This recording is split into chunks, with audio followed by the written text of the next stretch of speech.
Follow us to stay updated on debates, discussions, facts, and tips about health. Click on the subscribe button and the bell icon for latest updates. Have you ever heard the argument that women are inherently more prone to bone loss or fractures than men, or that only older Caucasian women suffer from bone resorption? And most significantly, if you think that breaking a bone is not a big deal because you exercise and drink milk, then this video is especially for you. Hello everyone, I'm Dr. Soumya Saluja from Tip Media, and today we'll talk about osteoporosis in women with Dr. Shalu Verma, who will explain why 1 in 3 women, especially those over 45, sustain a fracture. Dr. Shalu Verma is an expert in rheumatology and has been in practice for more than 17 years. Dr. Shalu has extensive experience managing patients at prestigious hospitals like Sir Gangaram and ISIC Vasantkunj. Ma'am is a specialist in using the most recent treatment strategies such as biologics to treat all varieties of arthritis, autoimmune diseases, and inflammatory conditions.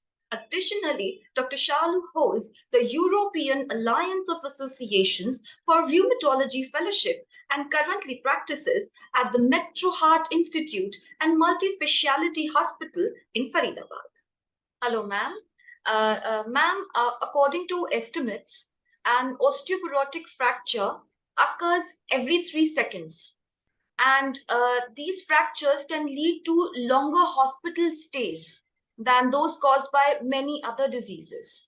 So I would like to start this conversation by asking that what exactly is osteoporosis and why is it referred to as the silent disease?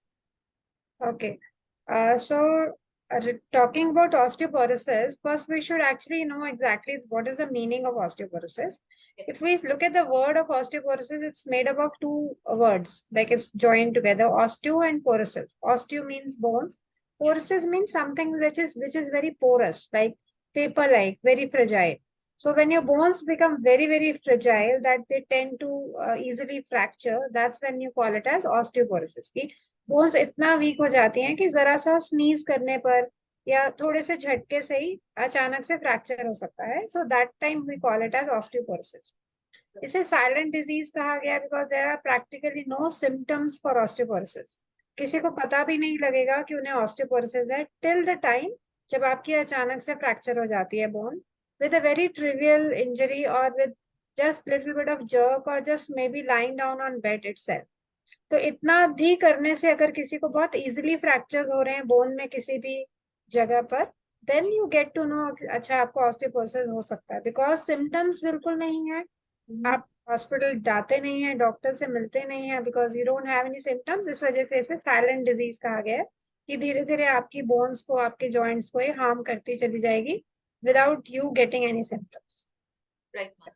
और इससे पहले कि हम osteoporosis को थोड़ा और detail में समझें, दो टर्म्स होती हैं, ऑस्टियोपोरोसिस एंड ऑस्टियोपीनिया, जो ऑफन कंफ्यूजिंग होती हैं. So, would you please help us understand these terms better? What's the difference between the two? You are very right. The दोनों टर्म्स बहुत कंफ्यूजिंग है. बहुत बार पेशेंट्स को गलत ट्रीटमेंट भी दिया जाता है अगर इस चीजों का अवेयरनेस ना हो. ऑस्टियोपीनिया देखा जाए तो जस्ट एक फर्स्ट स्टेज है. अगर उसको ट्रीट ना किया जाए तो वो ऑस्टियोपोरोसिस की स्टेज में चला जाता है. तो ऑस्टियोपीनिया जनरली मीन्स कि आपका जो बॉडी मास इंडेक्स है that is little low as compare to the young person, जो आपकी मतलब जो आपकी एज का होना चाहिए एक नॉर्मल पर्सन में बॉडी मास, उसके कंपैरेटिवली थोड़ा कम है. तो आपके बोन्स में जो कैल्शियम और फॉस्फोरस डेपोजिशन होना चाहिए that is little less as compare to the normal human being.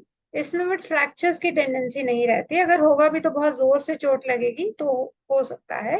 But yes, gradually over the time अगर इस स्टेज पे ऑस्टियोपीनिया को नहीं करेक्ट किया जाता तो ओवर द टाइम वो ऑस्टियोपोरोसिस हो जाती है. बट इसमें बोन्स में जो बोन्स का फ्रेमवर्क है, जो उनका स्ट्रक्चर है, अंदर से जो सेल्स का अलाइनमेंट है वो बिल्कुल नॉर्मल रहता है. सिर्फ थोड़ा सा कैल्शियम कम रहता है. Whereas osteoporosis जो होता है, that is the stage when osteopenia is not corrected on time. इसमें बोन्स बहुत फ्रेजाइल हो जाती हैं, पोरस हो जाती हैं। इसमें जो सेल्स का प्लेसमेंट है, जो स्ट्रक्चर एक हेक्सागोनल शेप रहती है, उसमें स्पेसेस बीच बीच में बहुत ज्यादा बढ़ जाते हैं, एक तरह से एम्प्टी स्पेसेस हो जाते हैं। कैल्शियम फास्फोरस का डेपोजिशन ना के बराबर होता है, and bones get very very fragile. और अगर आप डॉक्टर्स के पास जाते हैं तो इजीली डायग्नोज हो सकता है कि हम डेक्सा स्कैन, एक टेस्ट रहता है जिसे कराते हैं। डेक्सा स्कैन में टी स्कोर और जेड स्कोर की वैल्यू देखी जाती है, और वो इजीली डिमार्केट करती है कौन सी वैल्यू से ऑस्टियोपिनिया कहेंगे और कौन सी वैल्यू पे हम ऑस्टियोपोरोसिस कहेंगे। But yes, these two are totally different entities. Ji. And coming back to osteoporosis again, and a little personal question that why are women thought to have a higher risk of developing osteoporosis? और क्या ये condition हम young लड़कियों में और pre menopausal women में देख सकते हैं? हाँ, women definitely they are more prone to develop osteoporosis as compared to men. Genetically, एक तो women का structure, the body frame is lean and thin as compared to men. तो बनाया ही ऐसे गया है कि बोन्स, जो फीमेल बोन्स है, उनका बोन मास इंडेक्स काफी कम रहता है, पतली बोन्स होती हैं, तो उनमें कैल्शियम फास्फोरस एनी वे कम है as compare to males. They have huge and thicker bones, they have tall frame. So जो लेडीज की बोन्स रहती हैं वो कंपैरेटिवली वीक रहती हैं as compare to men. Then women में कुछ सोसाइटी इश्यूज कह लीजिए या कुछ भी, उनका डाइट हमेशा से ऐसे ही रहता है कि male part of the society are given more preference for eating and giving high calcium rich food like milk or milk products. Females इतना ध्यान नहीं देती हैं अपनी डाइट में, so diet plays a very big role, and hormones plays very very big role इस चीज में। अगर जब मेंसेस किसी के लेट होते हैं तो ईस्ट्रोजन प्लेसमेंट इतना ज्यादा नहीं होता, which plays a very important role in women की जो बोन का मॉडलिंग है, उसका बोन का स्ट्रक्चर या उसका बोन मास इंक्रीज करने के लिए वो टाइमली नहीं हो पाता, जिसकी वजह से फीमेल्स में ऑस्टियोपोरोसिस ज्यादा होता है। देन अगर जब वो मेनोपॉजल फेज में आती हैं या प्री मेनोपॉजल फेज में आती हैं, अगेन उनके हार्मोन्स डेफिसिट हो जाते हैं, स्पेशली ईस्ट्रोजन, जिसका बोन मॉडलिंग में बहुत ज्यादा रोल प्ले करता है, कैल्शियम एब्जॉर्प्शन में बहुत ज्यादा रोल प्ले करता है। तो again women they are more prone to develop osteoporosis. And yes, generally Indian scenario में females स्ट्रक्चर उनका काफी लीन थिन रहता है, तो उसकी वजह से भी ऑस्टियोपोरोसिस वुमेन में ज्यादा रहता है। जी। तो मैम, अगर हम विमेन की ही बात कर रहे हैं जिनमें ऑस्टियोपोरोसिस ज्यादा रहता है, तो क्या कोई वार्निंग साइंस और सिम्टम्स होते हैं for osteoporosis when we should actually seek medical attention, immediate medical attention, and probably express concern? या सी इससे पहले ये जानना जरूरी है कि रिस्क फैक्टर्स क्या है। जी। अगर वो वुमेन में रिस्क फैक्टर्स ऑलरेडी हैं तो आपको थोड़ा सा अवेयर होना चाहिए कि you are prone to develop osteoporosis. कई गर्ल्स बहुत ज्यादा दुबली पतली होती हैं, उनका बॉडी मास इंडेक्स बहुत कम होता है। अगर हम बीएमआई देखें, अगर बीएमआई 18.5 से कम है तो मीन उनका बॉडी फ्रेम बहुत नैरो रहेगा, they are more prone to develop osteoporosis. अगर किसी को मिनार्क जल्दी अटेन नहीं होता, मीन्स उनके जो मेंस्ट्रुअल साइकिल्स हैं वो जल्दी अटेन नहीं होते, उनको ऑस्टियोपोरोसिस होने के चांसेस ज्यादा हैं। या कई गर्ल्स बहुत ज्यादा ओबीज होती हैं और एक्टिविटी बिल्कुल नहीं होता, स्पेशली अर्बन एरिया के आजकल बच्चे जैसे बहुत ज्यादा ओबीज रहते हैं, एक्टिविटी नहीं करते हैं, उनमें ऑस्टियोपोरोसिस के ज्यादा चांसेस हैं। If some girls they have any kind of inflammatory bowel disease, या उनका गट हेल्थ अच्छा नहीं रहता, एब्जॉर्प्शन अच्छा नहीं रहता, उनमें चांसेस बहुत ज्यादा हैं। Loose motions again and again होते रहते हैं, हेल्थ इन जनरल अच्छा नहीं रहता, तो उनमें भी चांसेस ज्यादा हैं। अगर आप प्री मेनोपॉजल फेज में हैं, then again you are at risk factor of developing osteoporosis. अगर आपका लाइफस्टाइल ऐसा है कि आप स्मोकिंग और अल्कोहल बहुत ज्यादा करते हैं, तो उसमें भी ऑस्टियोपोरोसिस होने के चांसेस बहुत ज्यादा है। या आपको कुछ ड्रग्स दी गई हैं, जैसे किसी का कीमोथेरेपी हुआ है, एंटी कैंसर ड्रग्स है, या किसी को कुछ इन्फ्लेमेटरी डिजीजेस हैं लाइक रूमेटॉइड आर्थराइटिस और लूपस और एंकालोजिंग स्पॉन्डिलाइटिस, तो उन केसेस में भी ऑस्टियोपोरोसिस होने के चांसेस बहुत ज्यादा हैं। सो अगर आप इनमें से किसी भी कैटेगरी में फिट होते हैं, that means risk of you developing osteoporosis is very high. अब इन पेशेंट्स को या इन लोगों को साइंस एंड सिम्टम्स के लिए अवेयर होना बहुत जरूरी है। जैसे मैंने पहले बताया था, it's a silent disease, so बहुत ज्यादा साइंस एंड सिम्टम्स होते नहीं है। But yes, there are few things.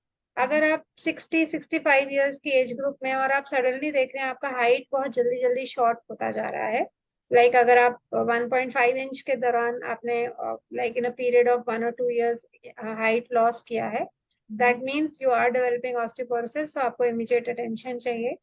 अगर आपको बैक पेन बहुत ज्यादा सिवियर रहता है, किसी एक पर्टिकुलर पॉइंट पे प्रेस करने पे टेंडरनेस है, then that could be osteoporotic fracture जो पता नहीं लगता है। या आपको इन जनरल बहुत ज्यादा मैलेज और कहीं पर भी आप बोन में टच कर रहे हैं और बहुत ज्यादा पेन्स हो रहे हैं, एक्सट्रीम टायर्डनेस हो रही है, जरा सा भी झटका लगने से या कुछ से आपको लग रहा है कि फ्रीक्वेंट फ्रैक्चर्स हो रहे हैं आपको, तो डेफिनेटली आपको एक डॉक्टर को या अपने I mean your physician, you should see to rule out osteoporosis, and treatment immediately start होना चाहिए। जी। और ma'am, if we reach out to the doctor, how Yeah. can a doctor medically handle osteoporosis? और okay, see if you are specially, जैसे मैंने पहले बताया कि रिस्क फैक्टर्स को जानना बहुत जरूरी है, so doctor will analyse the whole history, आपका एज ग्रुप कैसा है, आपका बॉडी फ्रेम कैसा है, आपका लाइफस्टाइल कैसा है, ये सब देखा जाएगा। So they will see how many risk factors you already have. अगर कुछ ट्रीटेबल रिस्क फैक्टर्स हैं, सपोज आप कुछ ऐसी मेडिसिन ले रहे हैं जिनकी वजह से ऑस्टियोपोरोसिस जल्दी हो रहा है, जैसे इंडियन सिनेरियो में बहुत लोग कहीं इधर उधर हकीम के पास जाकर मतलब मेडिसिन लेते हैं, they tend to take steroids also very frequently, ना अराउंड द कॉर्नर लेते हैं, so in that case also osteoporosis बहुत फ्रीक्वेंट होता है। So if you are any on any such medicine, तो सबसे पहले तो उसको हमें विड्रॉ करना चाहिए, that's what doctors do. Then आपके रिस्क फैक्टर्स जो इजीली मैनेजेबल है, those also should be taken care. जैसे अगर आपके लाइफस्टाइल में स्मोकिंग है, अल्कोहल है, तो आपको कुछ लाइफस्टाइल मॉडिफिकेशन समझाया जाएगा जिसकी वजह से ऑस्टियोपोरोसिस और बढ़े ना। देन थर्ड थिंग इज कि आपका जो डेक्सा स्कैन कराते हैं टू सी ऑस्टियोपोरोसिस कौन सी स्टेज पे है, आपका टी स्कोर कितना है, whether you are still in osteopenia और ऑस्टियोपोरोटिक फेज, उससे डायग्नोसिस हो जाता है, लेबल हो जाता है, yes you have osteoporosis, and then accordingly yes there are diet modifications also as well as medicine also. बहुत ही अच्छे आज की डेट में इंजेक्टेबल एंड टैबलेट फॉर्म्स हैं जिससे हम बोन्स को अच्छे से जल्दी करेक्ट कर सकते हैं, but yes they should be given under doctors guidance. ये नहीं कि अपने आप राउंड द कॉर्नर आप कुछ मेडिसिन ले रहे हैं, वो नहीं होना चाहिए। And there are few good hormonal replacement therapies also, जो फीमेल्स को स्पेशली जो मेनोपॉजल एज ग्रुप में है वो दी जाती हैं, जो ऑस्टियोपोरोसिस को करेक्ट करने में काफी हेल्प करती ओके। और जैसे आपने अभी बताया कि कुछ lifestyle modifications they actually play a very important role, है। so could you please shed some light on that how would patient education and any other lifestyle modification that you would recommend your patients for preventing osteoporosis? जैसे आपने you rightly said, osteoporotic fractures बहुत common है और उसकी वजह से hospitalisation for a long time बहुत ज्यादा रहता है। So yes, lifestyle modification in general सबको एक बेसिक अवेयरनेस होना बहुत जरूरी है कि अब ऑस्टियोपोरोसिस के लिए हमारे डाइट में कैल्शियम, फास्फोरस, विटामिन डी, एक अच्छा हेल्दी फूड, एक बैलेंस डाइट होना बहुत ज्यादा जरूरी है। स्पेशली जो यंग गर्ल्स होती हैं जो till the age of 18 years, उनका बीएमआई एक एडिक्वेट जितना होना चाहिए वो बनता है उस एज ग्रुप में। सो इन Right. That age group their diet should have lot of calcium rich food like all kind of milk products, protein rich food होना चाहिए। बच्चों को, गर्ल्स को या किसी को भी बचपन से ही ये एक आदत होनी चाहिए फिजिकल एक्टिविटी की। So you should be into physical activity और maybe just a simple brisk walk और playing any sport for at least 1 hour a day, that is must, because physical activity करते हैं तो अपने आप बोन्स में calcium absorption होता है, मॉडलिंग होती है, so it helps in preventing osteoporosis. Then everyone should stay away from smoking and alcohol, which is a very big risk factor for osteoporosis. अगर आपको कुछ भी ऐसा डिजीज है, say about rheumatoid arthritis or any kind of inflammatory diseases and diabetes and blood pressure, any other chronic disease, then उसका अच्छा management होना बहुत ज्यादा जरूरी है। because any kind of chronic disease somehow will get interfered with your hormonal changes और वो फिर एक multiple factors involve हो जाते हैं आपका osteoporosis को बढ़ाने में. Round the corner, off the corner आपको medicines नहीं लेनी चाहिए like any kind of supplements because किसी भी ड्रग का overdosage या underdosage दोनों ही they are at risk factor. So yes, these are the things जिसके लिए you should be very very careful और जल्दी ही डॉक्टर को दिखाना चाहिए if you have osteoporosis. Yeah. Right, ma'am. So, Dr. Shalu, we really appreciate you being with us today. And I'm hoping that a lot of women all over the world will find this information very useful. Thank you so much, ma'am. Thank you. My pleasure. Thank you. For more such informative videos, please subscribe to our channel and press the bell icon for regular updates. Thank you once again, ma'am. Thank you. Bye-bye.